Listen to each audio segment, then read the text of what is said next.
Good morning, everybody. Welcome to the 57th Wrestling Rant with me, CreamCrazy. Yes, now, this will be the last video that I do before I go to Australia in whatever hour's time. In fact, I leave for the airport at 4 o'clock this afternoon.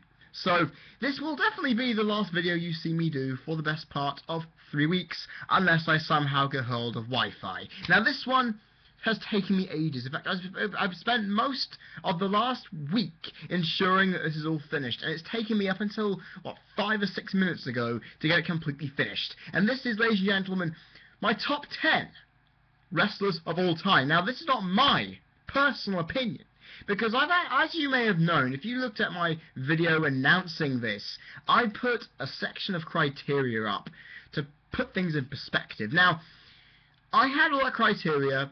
I ranked them from 1 to 10 in various areas. I then averaged them out. The averaging out process threw me a little bit, because some people were lower than I expected, some were higher than I ever expected to see them. Now, I said I would not factor in personal opinion.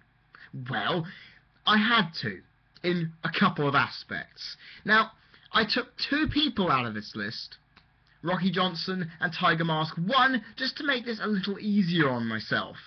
Then again, I would probably have removed one other guy from this. Now I'm going to read numbers 48 to 11 in the order I have ranked them, okay? Here we go. Because I'm not going to get to the top 10 just yet. Fine, let's start off with this then.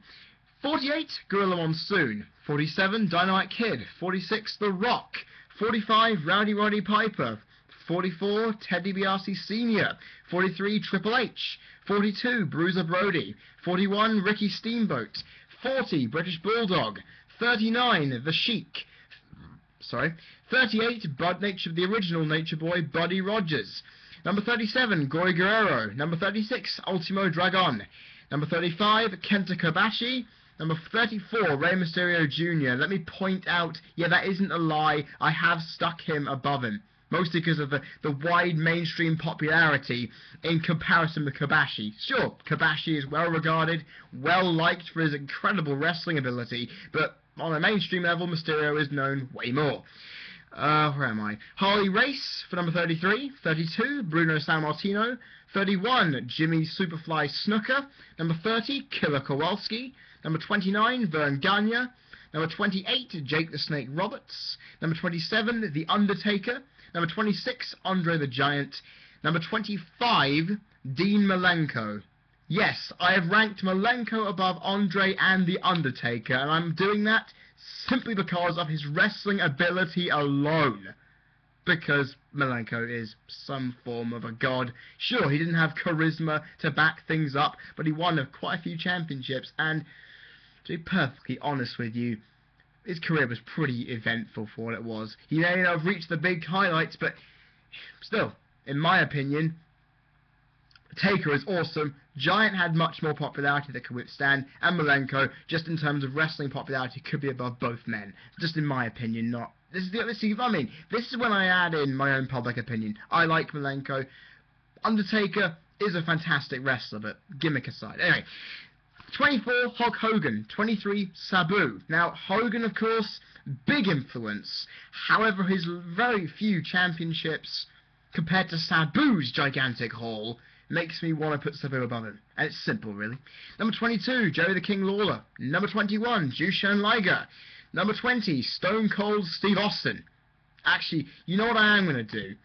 I'm going to change Stone Cold and Eddie Guerrero's ranking around, because Eddie is now 20 and Steve Austin is 19. Because no matter how good Eddie was as a wrestler, in terms of mainstream popularity and impact, you look at Austin, you know he needs to be somewhere in a good position on that list. The impact that's where I put Austin, just because of his major impact and crowd reception. That's one of the major important criteria for this.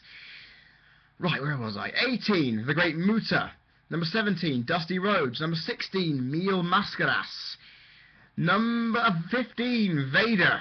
Number 14, Mick Foley. Number 13, Randy Macho Man Savage. Number 12, Abdullah the Butcher. Now, actually, to be honest with you, when the average rating turned out, he was in the top 10. Yes, he was in the top 10. I decided to rank him down because his wrestling ability was never always that great. And that's simple. Number 11. Now, you would expect this guy to be in a top 10 of greatest wrestlers of all time, in my honest, fair opinion, from the criteria that I've put out, from everything in there. But this number 11, because of what had happened to him and the general bad aura that gives, and that legacy is obviously tarnished.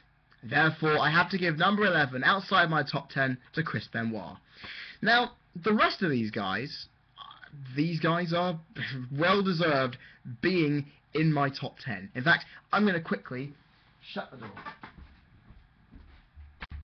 So, just don't want to wake up anyone at this rate. You know, I don't want to be the guy waking up the house. Good. I really don't want to get... Okay, first... Okay, now it's been 6 minutes. You want to get to this point. It says top 10, yet I've just gone through an entire table. Yeah. Anyway, first off is number 10, Bobo Brazil. Now, this guy, a lot of people may not know. And to be honest with you, a lot of people could say that they would not have known this guy. Now, I will stress from this point, every title reading I put out here is what I've found online. It may not be the most accurate portrayal. Bobo Brazil, according to what research I have found, has won 20 different championships in his career. It may be slightly more. He's won a lot, I can safely say that. His in-ring ability, to be honest, was quite basic.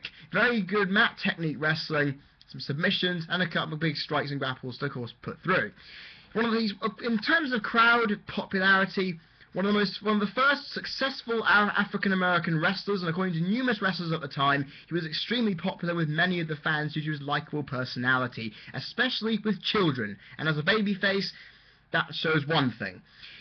His longevity in wrestling was quite huge, and honestly, if you look at this, he's been, according to the dates I have researched, 42 years in the business, from 1951 to his retirement in 1993, inducted into the Hall of Fame, the WWE Hall of Fame, a year later.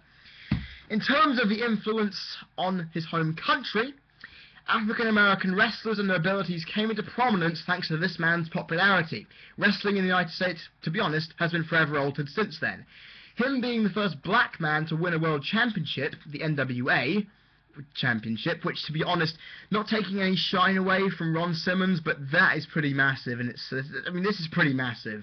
Bigger than, obviously, this guy did it before you, just to say. And especially highlights his influence throughout the territories that race never stopped him succeeding around the country. Pretty good.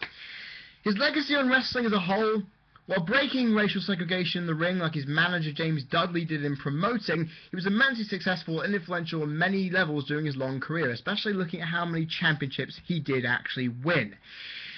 His groundbreaking achievements and everlasting popularity mean that wrestling has his name significantly down in history for the ages.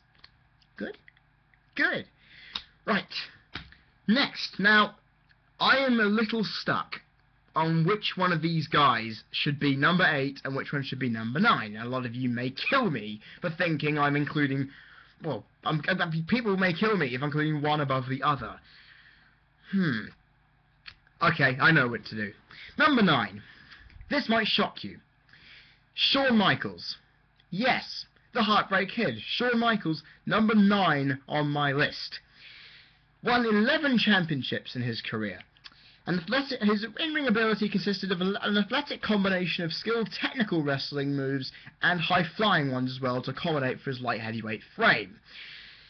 In terms of popularity, one of the most popular and respected amongst wrestling circles for his in-ring ability and natural charisma in the ring, which oozed out a lot.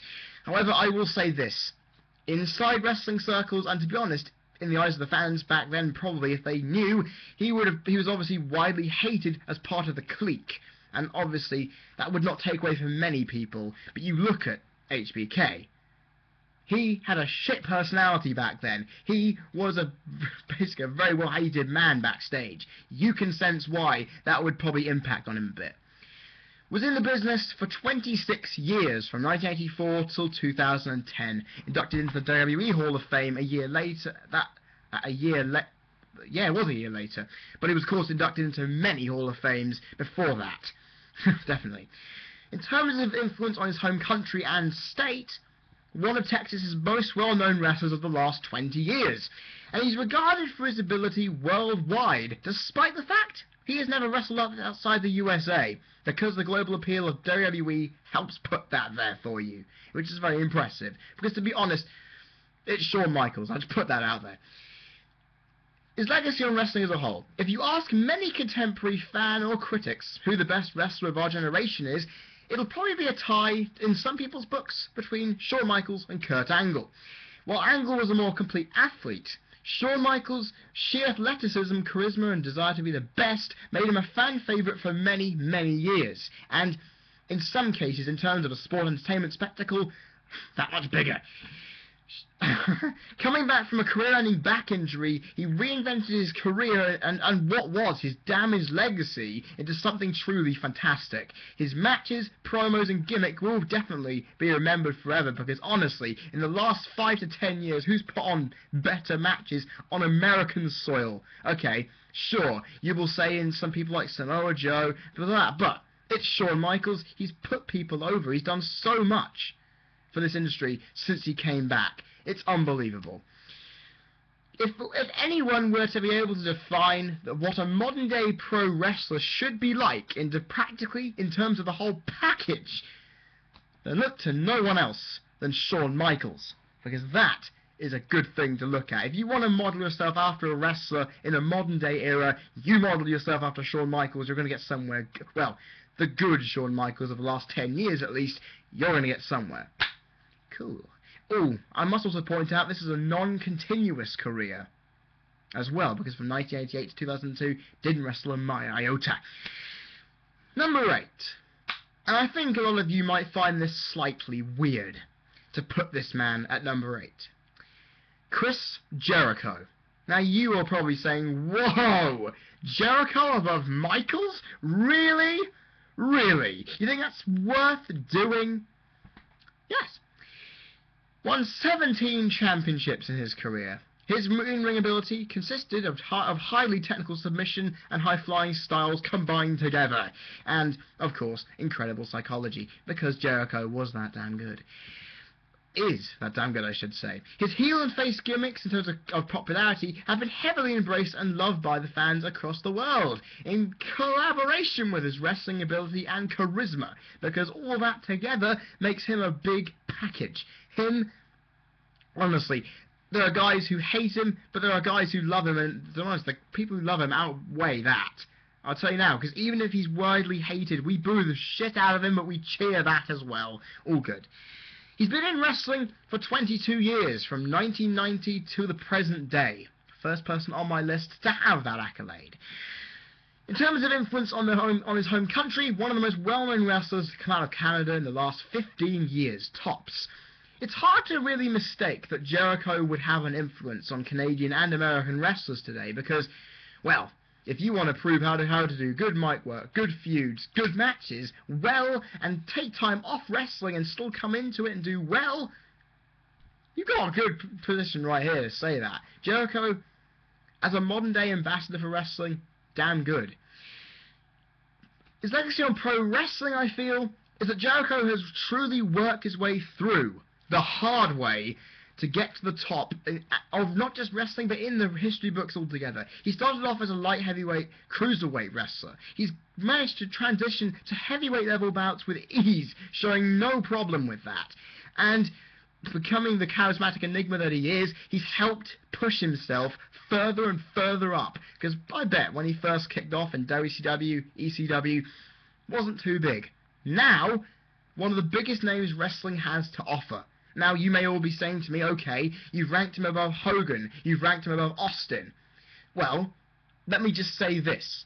While Austin is a great wrestler, while Hogan is not a very good wrestler, Jericho's wrestling ability outshines on many occasions. And I have to say for Jericho, that's one of the reasons he's this high. Because his ability is, to be honest, even against some very mediocre worker, he can make them look very good. So could Michaels. But I find Jericho... Okay, I would probably put Michaels at now. I just think Jericho as a wrestler embodied a lot more than Michaels ever could, because he took time off because of injury, and his career was very damaged beforehand. You think about it, Jericho hasn't really had his career damaged by anything. So I think he goes over Michaels on that front. There isn't a wrestling fan in the world who doesn't respect Jericho, in my honest opinion, and what he has accomplished. There aren't many wrestlers in the modern era who have left their mark quite like Jericho has, and we love him for it, because the world of wrestling would be a very boring place without Chris Jericho. Number 7. One of 2 Japanese wrestlers in my top 10, believe it or not. Mitsuharu Misawa. Now, obviously, you may be saying to me, on this title amount, he's obviously won more. Well, based on what I've looked around places, he's only won 7 technical championships. Remember, I do not include tournaments. I do not include Royal Rumbles, King of the Rings, Tag Leagues, Super J Cups. I include belts. Physical championship belts. Okay? He innovated the Emerald Flosion, the Tiger Suplex, and the Tiger Driver. His in-ring style mostly consisted of technical mat wrestling combined with strong grapples and submissions and strikes to really batter any wrestlers in that ring. He's a Japanese wrestling icon. Oh, hold on. No, that's a different one. Different one entirely, even though he is one. He was immensely popular due to his incredible skill and use of psychology to build a match from start to finish. Also respected by fans and promoters due to his nurturing of younger talent and the desire to put on the best match possible regardless of who his opponent could be. He was active for 28 years in wrestling, from 1981 to 2009, sadly deceased.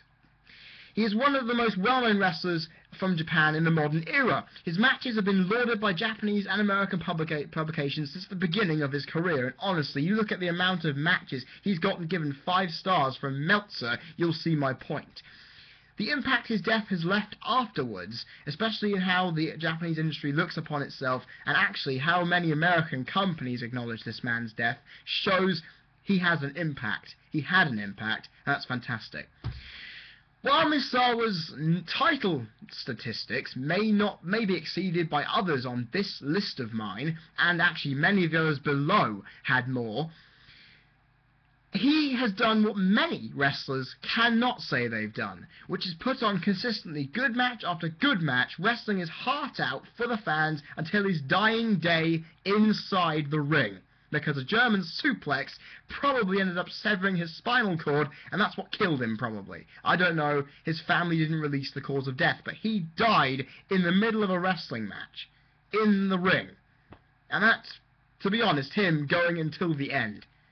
Impressive. He innovated some of the riskiest moves and exceedingly bent over backwards to hone and master the craft inside the squared circle. The matches he put on were extraordinary, making him a legend in Japan, and the acclaim he still gets in death from wrestling fans alike just shows how much of an impact he's made. There are many wrestlers in terms of work rate and brilliance in the ring that we love, but to be perfectly honest, there is not going to be any wrestler. There are very few like Mitsuharu Misawa. Number 6. Speaking of Japanese wrestlers, the next one on my list. Antonio Inoki at number 6. 13 championships, including, I would say 14 if the reign of WWF champion was held, because that would have been pretty massive. First Japanese guy to win it, that would have been that would have been great to hold on your resume. He knows he won it, I know he won it. I won't count it, but let's see. Did I count it? Yeah, I think I did count it. Nonetheless, he innovated the enziguri.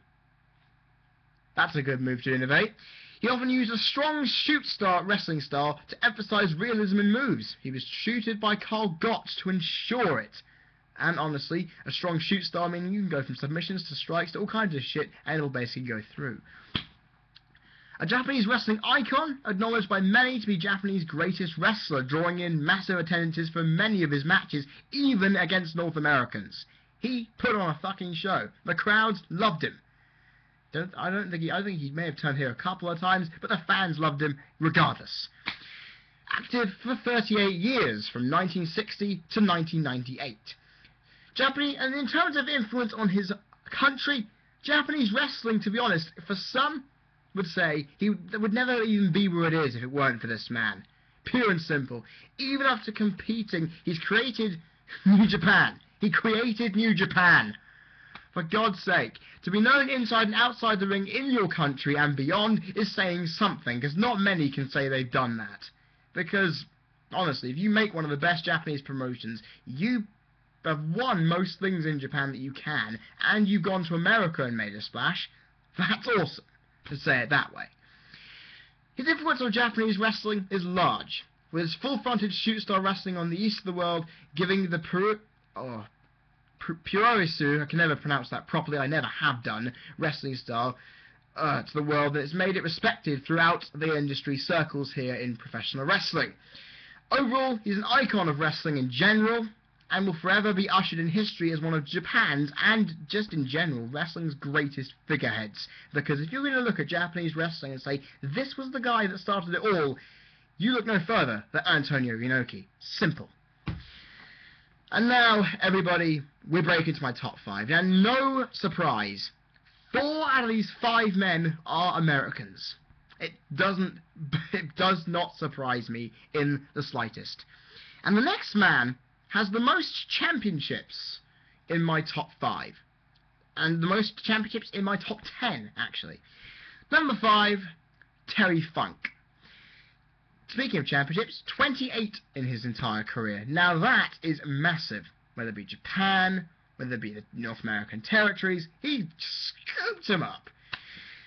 Wrestling style-wise, he was often noted for having a brawling and aggressive style, mixed with hardcore elements, very heavy striking and clothesline grappling, I suppose. I've seen some of his matches, but not too many to say I can fully gauge.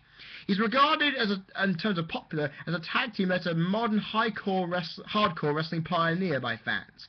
Popular, and I mean very popular, for his fearless attitude and desire to put on some of the most barbaric matches possible for the fans. And sure, Mick Foley is known for that. Terry Funk did it years before. Terry Funk has been wrestling for 47 years and counting, from 1965 to now. Now, honest to God, that is impressive. Fuck, actually, he's the second longest on my top 5. Impressive. In terms of wrestling in his home state and country, one of the most well-known wrestlers to ever come from Texas. He embraced many styles while retaining his brutish style to ensure he never went out of fashion and kept going. And honestly, I'm sure that the hardcore and tag team wrestling world in the USA and basically the world would not be the same without him in it. In wrestling as a whole, Terry Funk is hard as nails. And, to be honest, to keep with wrestling this long, he needs to be. Whether it be his tag team ability with Dory or his hardcore heroics, he is immensely important with the evolution of our industry. In fact, he's adapted so many times, you honestly can say he has not stopped. You can, okay, sure. He did some great shoot wrestling in the 70s, tag team wrestling in the 80s when it was 70s and 80s when it was needed to usher in the tag team era, which get a load of people on that side of things, and also the hardcore side, even though Butcher and Sheik did it, and also Foley later on. Funk has managed to be able to basically say, screw it, I can bust my head open and batter myself up in a match better than you guys can for decades. He's been proving us that he's a fearless fucking bastard. Honestly. And the fact he's still alive after some of the stuff he's wrestled in and on is incredible. Funk will always be a great, and his long career will speak volumes as to why. Number 4. Now this top 4 was incredibly difficult to decide. Incredibly difficult, because one man in this had a very small career so far, and it means I would normally have to discount him. Let's think about it here. Number 4, the Canadian on this list, Bret the Hitman Hart. Yes, Bret Hart. 13 titles won, which includes 2 amateur titles as well. Gotta make sure I remember that. His move style in ring, an essential mix of power moves and extreme use of submission and mat wrestling moves to control the match from start to finish. Very good. Crowd reaction and general popularity, universally one of the most respected and popular wrestlers of all time. I don't think anyone can discount that. He has been described by many to be the greatest, one of the greatest, if not one, well, if in some people's opinions, if not the greatest in-ring technician in modern popular wrestling history, even during his heel turns, while the reception for his character was full hatred. Yeah, in the 97 Canada versus America thing. Of course, he still got the respect that he damn well deserved. He was in the wrestling ring for 22 years, from 1978 till 2000, when a concussion, of course, ended his career. And honestly, undeniably, Canada's most famous wrestler, and probably their most famous sportsman outside of a hockey rink. Because honestly, who else do people look to, bar hockey? Okay, that's maybe a slight stereotype. There may be some Canadian footballers who gets it. No, I'm probably right on that front. This man's legacy on wrestling is so big, there's no stop to the praise he gets. Submission and technical wrestling excelled under his ring on a national scale at a time when it was thought to be going out of fashion and into decline. And in turn, his popularity and worldwide acclaim just speaks for itself. When you see a good wrestler, you know how to get behind him. The crowd did.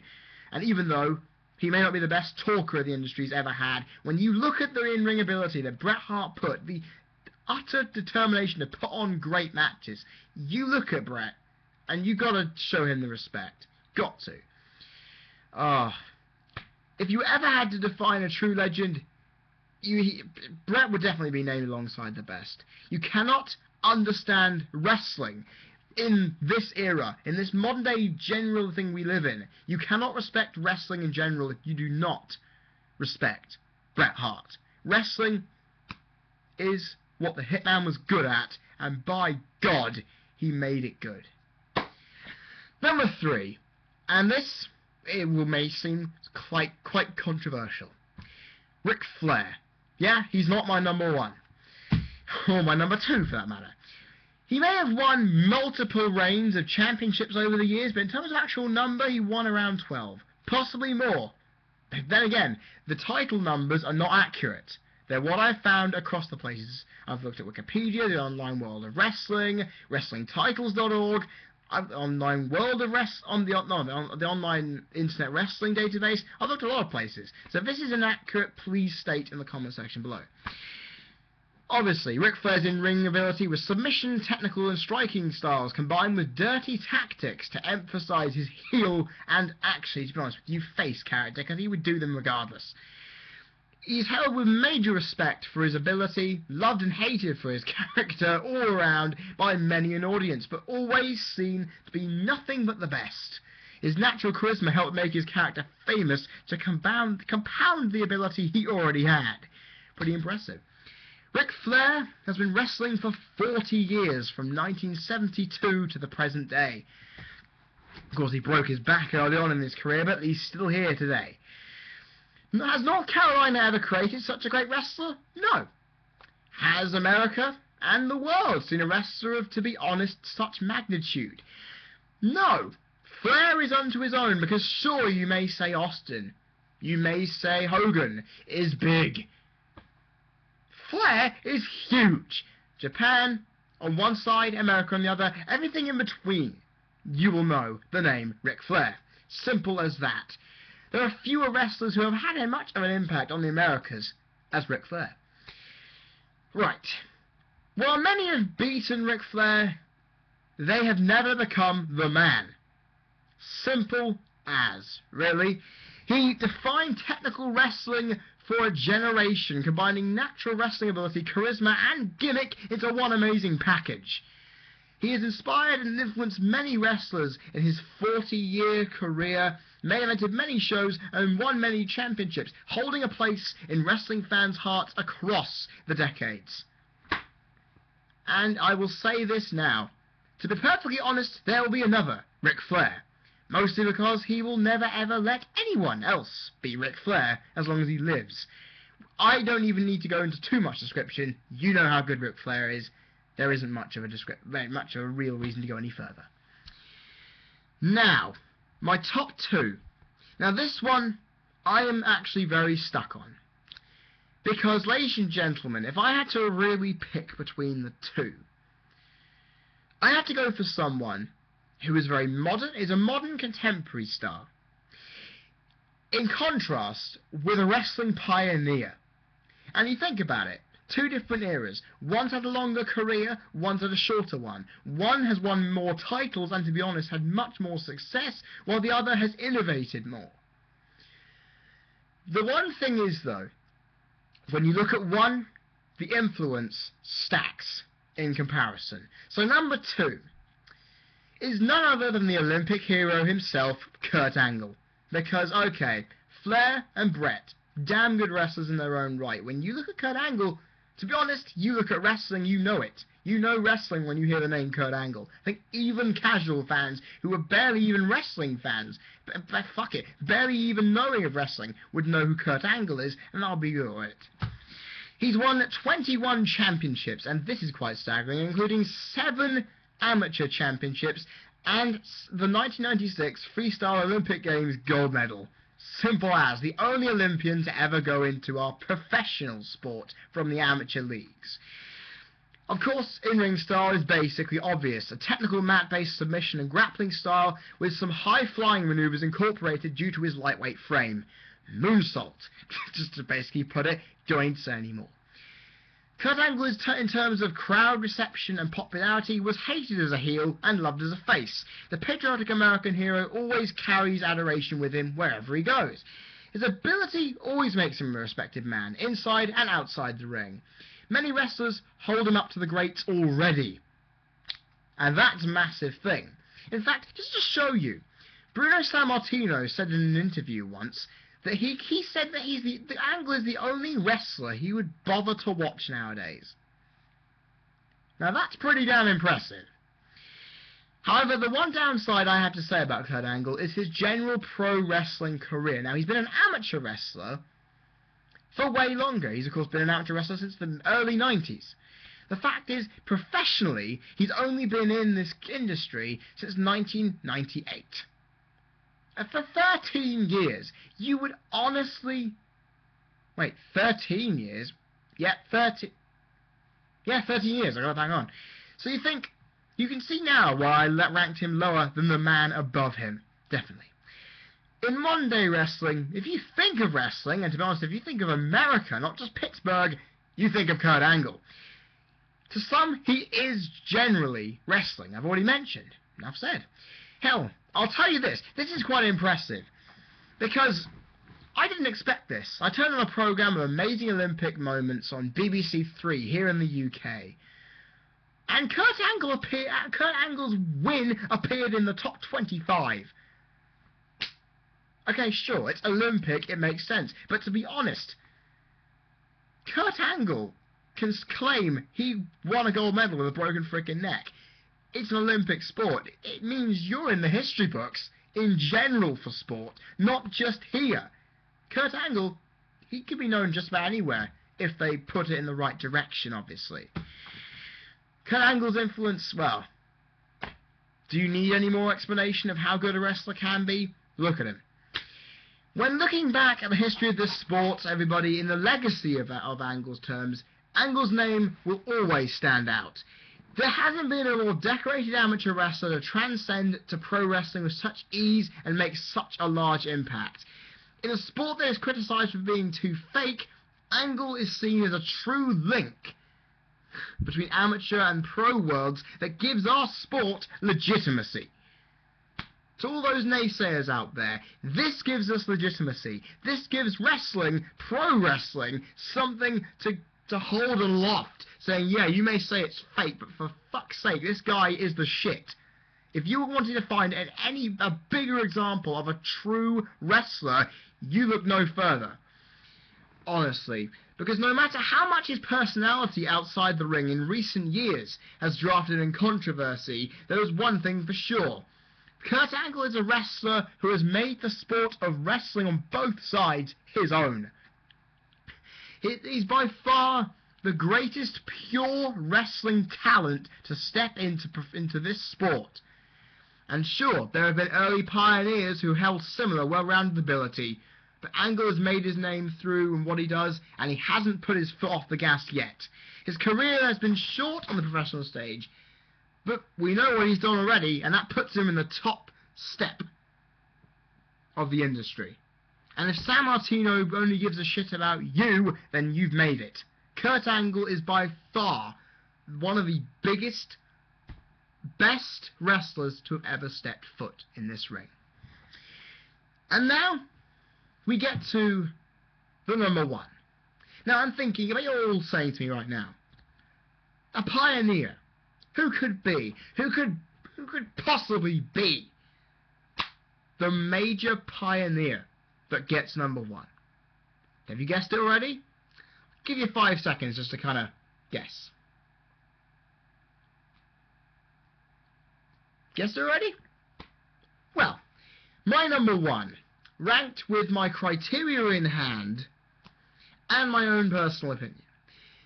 The greatest wrestler to have ever laced up a pair of boots is none other than Lou Thesz. To be perfectly honest with you, was there ever going to be anyone else? Sure, compared to Angle, he's won less championships throughout his career. 15 of them. Not fully 100% accurate. Must point that out again. However, from in-ring style, of course, you can say he had probably a very similar style to Angle's without the light heavyweight flying, high-flying moves, because they weren't existing back then. But then you think about the moves that Lou Thesz has innovated. The Germans, what is now the German suplex? The powerbomb, the aptly named, in honor of him, Lou Thesz press, and the STF. 4 big moves of submission, of ground-based brawling, of rear and front power moves. They are standards. All 4 are standard wrestling moves that are used by many people today.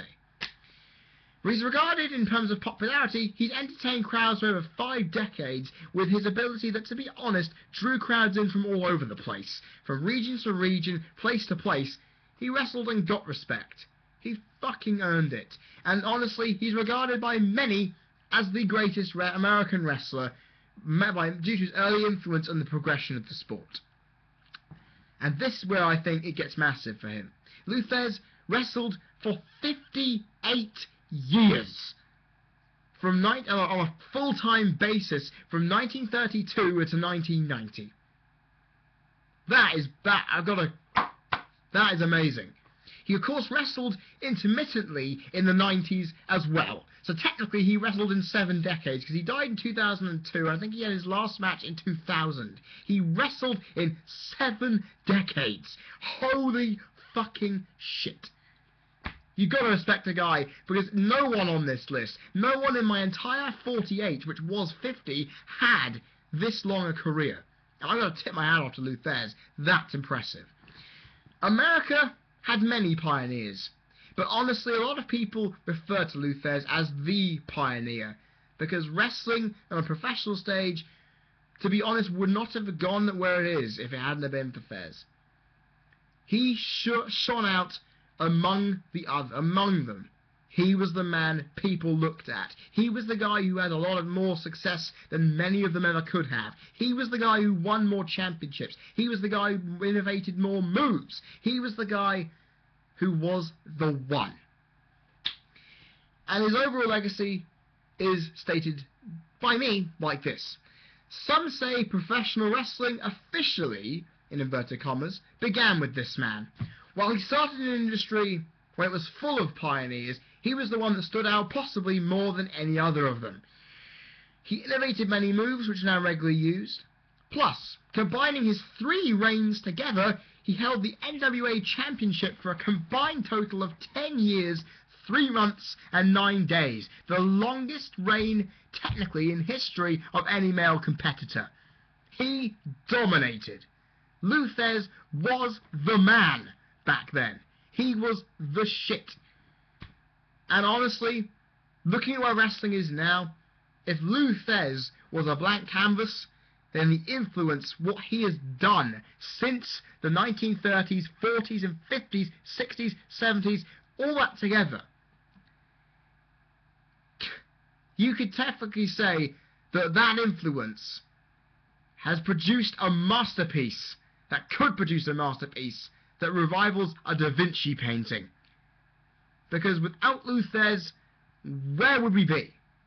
And that's why, in terms of what he has done, his wrestling ability was great, but where the industry is thanks to him, and how long he's been in wrestling as a whole, gives me the honour of giving Lou Thesz the #1 spot on my top 10 wrestlers of all time list. Sorry, Kurt, I think even you would be happy to lose a top spot to Lou Thesz any day. I think you might be slightly sick of it, but that's how it goes. Right, guys, I hope you've enjoyed that, because I have. This is taking me a long time to get to where it is. I'm going to get a drink while I'm at it. This is taking me a long time to get to this point. It's taken me weeks of research, but I've finally done it. My video on the greatest wrestlers of all time is finished. 100% finished. And I hope you've all enjoyed it. Okay, sure, you've had to wait to get everything going, and I know a lot of you just wanted to hear my top 10. But if you wanted to hear from 48 to 11, that's fine, because I did that, and that was what I think a lot of you wanted to hear, where everyone turned up. If I was going to put anything, I would probably put Rocky Johnson 49, Tiger Mask 1 46, or something like that. And I'd probably have Gorilla Monsoon 50. That would have been how I would have turned this out. That would have been how it would have been. Unfortunately, I just hadn't got enough on those two to really put them in the list. So that's just pointing that out there for you guys who may be asking where the hell do those two end up. Anyway, that's it. I'm not going to be here for 3 weeks. There'll be no wrestling videos until my next one, which will be my SummerSlam predictions on August the 18th. I hope you're going to be there for that, because that would be fantastic, wouldn't it? SummerSlam. Also, to be honest, I will also give off a WWE 13 roster reveal video as well, because that'll always get a lot of people talking as well. So guys, saying goodbye for 3 weeks. I have been Cream Crazy. You've been people watching. Remember to subscribe up there, because when I make my next video, you are going to be guaranteed to get it. Also, like my Facebook page down there, add me on Skype, and ask me Q&A questions, guys. It's worth it, because the next Q&A won't be too far away when I land back here in the UK. And I will see you guys August 18th. I hope you've enjoyed this video, and I hope the next 3 weeks are going to be as enjoyable for you as it will be for me in Australia. Cheers, guys.